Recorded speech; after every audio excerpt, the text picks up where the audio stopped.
لاہور سے ہیں عاصم صدیق، بیلجیم میں ہوتے ہیں۔ انہوں نے ایک تو کہا کہ عرب ممالک نے یا سعودی عربیہ نے نسوار کو منشیات کی فہرست میں شامل کر لیا۔ گند ڈالتے ہیں بہت، منشیات کے زمرے میں ہی آتا ہے یا نہیں آتا، گندگی بہت ہے۔ یہ یو اے ای وغیرہ میں بھی ان کے منہ کھول کھول کے ان میں سپرے کیے گئے تھے، چونکہ پان کھاتے تھے اور پی کے پھینکتے تھے گندگی اور غلاظت۔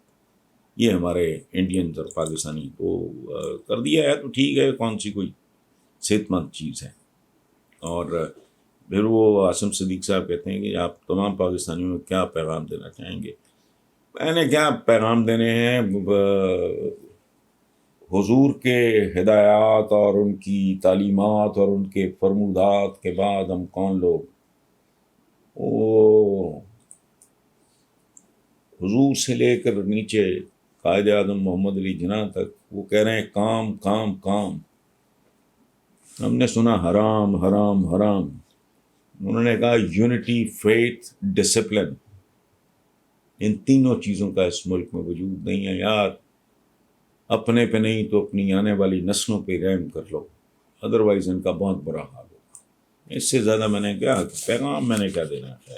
اس میں ایک اور بات ہے کہ جی شکیل صاحب سے بات کریں گے تو بھئی ان کا حق ہے، ان کے نزدیک اگر ایک پورا گینگ بیٹھ کے وہ ان کی سرجری کر رہا ہے، پوسٹ مارٹم کر رہا ہے، تو وہ ایک بڑی پولیٹیکل پارٹی ہے، اٹ از اے رائٹ کہ پاکستان کا سب سے بڑا چینل ہے، اس کے وہ جو سربراہ ہیں ان سے وہ بات کیوں نہ کریں اپنا پوائنٹ آف ویو کے جی آپ ساری کی ساری ٹیم اس طرح کی بات تو نارمل بات ہے۔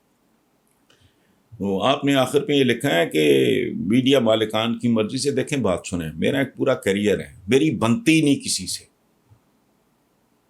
پیپلز پارٹی کے لیے میں نے جیلیں کاٹی صرف ایک خبر، میں اخبار کا سربراہ تھا، ایک خبر، نہ میں نواز شریف صاحب کو جانتا، نہ میں مریم کو کبھی دیکھا ملا، تو میں نے اس بری طرح ریئیکٹ کیا تھا کہ اس کو سکینڈلائز کیا گیا۔ اس کے بعد بی بی نے، محترمہ بے نظیر بھٹو نے اپالوجائز کیا، چونکہ ان کو اردو آتی نہیں تھی۔ یہاں سے لوگوں نے مجھے بیک گراؤنڈ کا بھی پتا ہے کس نے وہ ساری موو چلائی تھی کہ جی اس کو بریف کیس مل گیا تو فلانا۔ اچھا، اگلے دن بی بی کو کسی نے وہ کالم پڑھ کے سنایا، تو دنیا میں نہیں ہے، تو شی واز شاکڈ۔ انہوں نے فون کر کے اپالوجائز کیا۔ میں نے کہا بی بی میں فیصلہ کر چکا ہوں، میں مساوات کے، مجھے آفس میں ان کا فون آیا تھا، یہ وہ میری بات ہی نہیں سن رہی تھی۔ شی بینک دا فون، تو میں نے اپنے اسٹاف کو بلا کے کہا کہ بھئی اپنی مینجمنٹ کو کہہ دو اپنا ایڈیٹر ڈھونڈ دو، میں کل سے نہیں آ رہا، اور پھر میں نہیں گیا واپس، ٹھیک ہے۔ لیکن شی واز ویری اپسیٹ، ان کو وہ کالم بہت اچھا لگا، اور ان کو یہ بات بہت معیوب اور ناگوار گزری کہ مساوات میں مریم کو چھیڑ چھاڑ کی کوشش کی گئی، پتہ نہیں کیپٹن صفدر زندہ باد، اس طرح کی کوئی گھٹیا قسم کی کوئی نا سرخی لگائی ہوئی، چھوٹی خبر تھی لیکن فرنٹ پیج پہ تھی۔ تو یہ چلتا رہتا ہے، کوئی ایسی بات نہیں ہے۔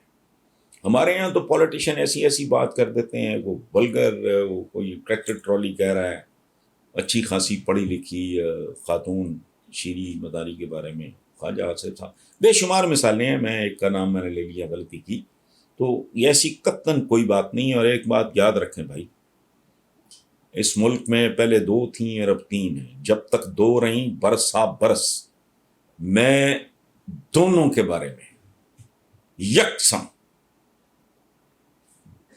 ٹھوکتا رہا ان کو۔ ضیاء شاہد مرحوم، اللہ انہیں غریق رحمت کرے، انہوں نے مجھے ایک بار کہا کہ آپ کا آغاز ہے ایز اے کالمسٹ، یہ 30 سال پرانی بات ہے، تو دو مین اسٹریم پارٹیز ہیں، آپ نے دونوں کو رگڑا لگانا شروع کر دیا، آپ کو پڑھے گا کون؟ میں نے کہا جی کوئی بھی نہ پڑھے، میں یہ کام چھوڑ دوں گا، مجھے تو اور بھی 4 کام آتے ہیں زندگی میں پڑھا لکھا آدمی ہوں، I'll do something else۔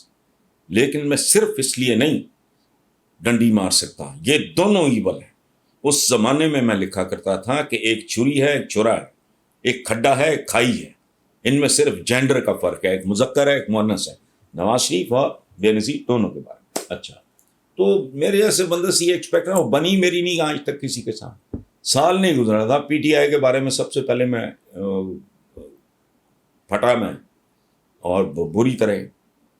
اور مجھے اپنے طور پہ پی ٹی آئی کے کچھ لوگوں نے بتایا کہ عمران نے کہا کہ وہ ٹھیک کہتا ہے. تم لوگوں کو ہوش کرنی چاہیے. دیکھو میرے جیسے آدمی سے یہ توقع رکھنا، میں اکثر ایک بات کرتا ہوں کہ اگر میرا پولیٹیکل پارٹیز کے ساتھ گھوڑا گھاس سے دوستی کر لے گا تو کھائے گا کیا بھائی؟ میں نے زندگی میں لے دے کے خاص طرح کی ساکھ ہی تو کمائی ہے. باقی بھی اللہ کا میرے پہ بہت احسانات ہیں، کوئی گلا شکوہ ہے نہیں، میری تو کبھی بنی نہیں کسی کے ساتھ. اگر یاد رکھیں میں نے پیپلز پارٹی، نون لیگ یا کبھی کسی کے ساتھ مل کے کھیلا ہوتا یا کسی کی سنی ہوتی تو بھائی کپڑے تو دور کی بات ہے، یہ میرے جسم پہ کھال بھی نہ چھوڑتے. ایک کی حکومت گئی دوسرے کی آئی، وہ پتہ لگا، سوال ہی نہیں پیدا ہوتا. اس کی ایک قیمت ہے جو میں نے چکائی ہے اور اب بھی چکا رہا ہوں، اور پرواہ نہیں ہے مجھے کوئی ڈکٹیٹ کرائے گا. وہ میں نے تو گھر چھوڑ دیا تھا اس بات پہ. شہزادوں جیسی زندگی گزارتے ہوئے میں چھوڑ چھاڑ کے سارا کچھ لاہور آ گیا. پہلے ہاسٹل رہتا تھا تو کیا زندگی تھی، اس کے بعد یہاں آیا تو میرے پاس رہنے کو ٹھکانا نہیں تھا. میرا ایک دوست ہے اوسط رضا زیدی، میری کل رات ہی بات ہوئی ہے، تو روفی کے گھر میں 1.5-2 مہینے. اس کے بعد ریڈی کی میں قصے آپ کو سناتا ہوں تو کیوں سناتا ہوں، دیر از اے بیک گراؤنڈ. ڈکٹیٹ کرنے والا، ہاں میری اپنی ناسمجھی کی وجہ سے، معلومات کی کمی کی وجہ سے، کسی جہالت کی وجہ سے تعصب کبھی نہیں برتا. اللہ کو جان دینی ہے بھائی، تو اس میں کیا ہے. اور مجھے رب نے ہر چیز سے بے پایا نوازا. وہ کہتے ہیں کبڑے کو لات راس آ گئی، میں جاؤ لکی جیلیں کاٹ کے ایک صورتحال ایسی کریٹ ہو گئی کہ آئی ٹو لیو دا کنٹری. ملک چھوڑنے کے نتیجے میں کیا ہوا، 30 سال کی عمر میں میں نے پہلا گھر بنایا. تو یہ کوئی ایشو نہیں ہے، مجھے نہیں کوئی ڈکٹیٹ کرا سکتا، یہ آپ یقین رکھیں. مجھے ڈکٹیٹ کرا سکتے ہیں تو صرف آپ، یہ ملک اور یہاں کے رہنے والے. میری ان کے ساتھ کمٹمنٹ ہے، باقی کسی کے ساتھ میرا کوئی لینا دینا نہ کبھی تھا، نہ ہے اور نہ ہوگا. جھک مار رہی ہیں ایسی عمر میں مار رہی ہیں. یہ کمپرومائز کرنے کا ایک وقت ہوتا ہے، ناٹ ایٹ مائی اسٹیج. جب کچھ نہیں تھا تب نہیں کیا، اب کسی چیز کی کمی نہیں ہے اب کروں گا میں. اس لیے پلیز